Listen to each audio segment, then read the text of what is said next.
Because these two lads that were caught with drugs and they were brought to court and they were up in front of a judge.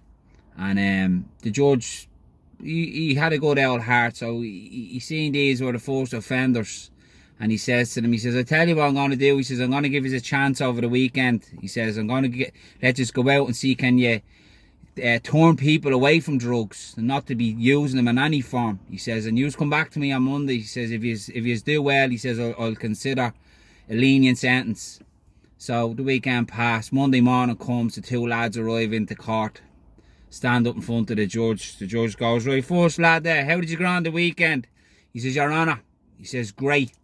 He says, I went out, he says, I'm after persuading 50 people never to take drugs again in their life. Never to have anything to do with drugs at all. And the judge was, wow, highly impressed. He says, how did you manage to do that?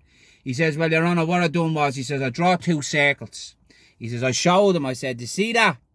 I said, that's your brain before you take drugs. And you see that? That's your brain after you take drugs.